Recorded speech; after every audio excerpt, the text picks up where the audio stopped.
Yes, nizere ko mumeze neza, nizere ko mushima Imana. Mu gihe umubano hagati ya Repubulika Iharanira Demokarasi ya Kongo ndetse n'u Rwanda ukomeje kuba ikibazo gikomeye mu karere k'ibiyaga bigari, Perezida wa RDC Felix Antoine Tshisekedi yongeye gutanga ubutumwa bukomeye cyane ku hazaza h'igihugu cye, amahoro ndetse n'ubusugire bw'ubutaka ndetse n'ibiganiro bigamije gukemura ibibazo bya politike ndetse n'umutekano. Ku itariki ya 16 Kanama 2026 ubwo yari i Libreville muri Gabon, Tshisekedi yahuye n'abanyekongo bahatuye by'umwihariko b'abadiaspora, baganira ku bibazo bikomeye igihugu gihanganye nabyo, birimo inzira z'amahoro za Washington ndetse na Doha, ndetse n'umushinga w'ibiganiro by'igihugu bigomba kuba birimo impande zitandukanye. Tshisekedi yavuze ko vuba aha azagera ku gihugu cyose ijambo risobanura neza uko ibyo biganiro bizaba biteye muri rusange. Icy'ingenzi cyane yavuze ni uko ibyo biganiro bitazaba bimeze nk'ibiganiro byabaye muri RDC mu bihe byashize. Yagize ati kandi ibiganiro bishya bizaba bitandukanye cyane n'ibindi byose igihugu kigeze kigira. Ariko ikibazo gikomeye abantu benshi bibaza ni iki: ese ibi biganiro bishya bishobora kugira icyo bihindura ku kibazo cya RDC n'u Rwanda? Kugeza ubu ntabwo Tshisekedi yatanze ubusobanuro burambuye cyane byerekana uko u Rwanda ruzagira uruhare muri ibyo biganiro.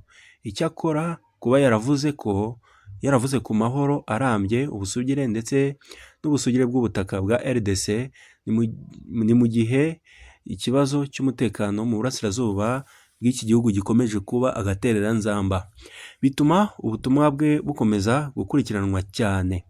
Aya magambo aje mu gihe Perezida Antoine Tshisekedi wa Repubulika Iharanira Demokarasi ya Kongo ari no mu bihe bikomeye bya politike imbere mu gihugu cye.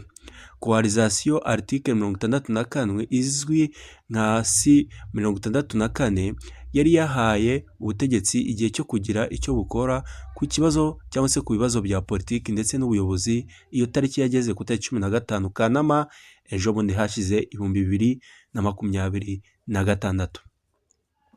Ariko abatavuga rumwe n'ubutegetsi muri Repubulika Iharanira Demokarasi ya Kongo bavuga ko nta cyakozwe gihagije.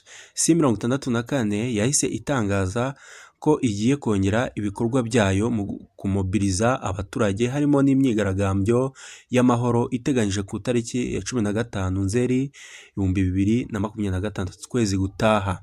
Ibi bishyira Antoine Tshisekedi mu kibazo gikomeye cyane. Ku ruhande rumwe afite ikibazo cy'umutekano ndetse n'intambara mu burasirazuba bwa Repubulika Iharanira Demokarasi ya Kongo. Ku rundi ruhande imbere mu gihugu hari abatavuga rumwe nawe basaba ibiganiro n'impinduka za politike. Ni muri uwo mwuka Tshisekedi arimo gutegura ijambo rye ku biganiro by'iki gihugu. Mu biganiro yagiranye n'abadiaspora i Libreville, Tshisekedi yashimangiye ko inzira z'amahoro zigomba kugana ku mahoro arambye kandi zigakorwa kubahirizwa ubusugire bwa Repubulika Iharanira Demokarasi ya Kongo ndetse n'ubutaka bwayo. Ibi ni ibintu bifite uburemere cyane kuko ikibazo cy'uburasirazuba bwa Repubulika ya Demokarasi ya Kongo kimaze kuba imyaka myinshi cyane gihuzwa n'amakimbirane hagati ya Kinshasa n'imitwe yitwaje intwaro ndetse n'ibihugu byo mu karere, cyane cyane u Rwanda nk'uko bivugwa. Ariko hano ni ngombwa gutandukanya icyo Tshisekedi yavuze. Ubu ni amagambo akomeye yagiye avuga ku Rwanda mu bihe bitandukanye.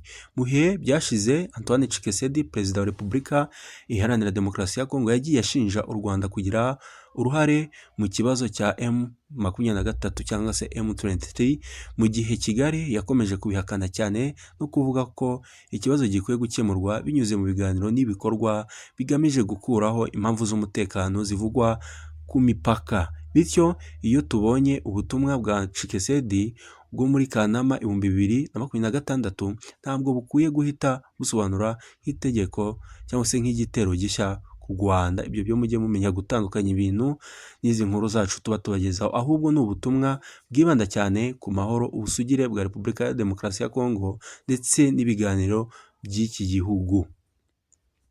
Muri Gabon, Felix Antoine Tshisekedi ntabwo yaganiriye gusa n'abanyekongo ba muri diaspora, yagiranye kandi ibiganiro na perezida wa Gabon Brice Clotaire Oligui Nguema.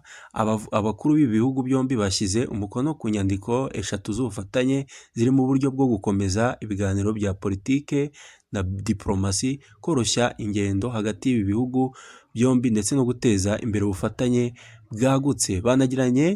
Banaganiriye ku ishoramari, ubucuruzi hagati y'abikorera, kongera gutunganya umutungo kamere uri imbere mu karere aho kuwohereza utunganyijwe muri rusange, ndetse no gukomeza ubufatanye mu bijyanye n'amahoro n'iterambere muri Afurika yo hagati. Gabon kandi yatangaje ko ishyigikiye byimazeyo kandidatire ya Juliana Amato Lumumba wa RDC cyangwa se Repubulika ya Demokarasi ya Kongo ku mwanya w'umunyamabanga mukuru w'umuryango mpuzamahanga w'ibihugu bikoresha ururimi rw'igifaransa OIF.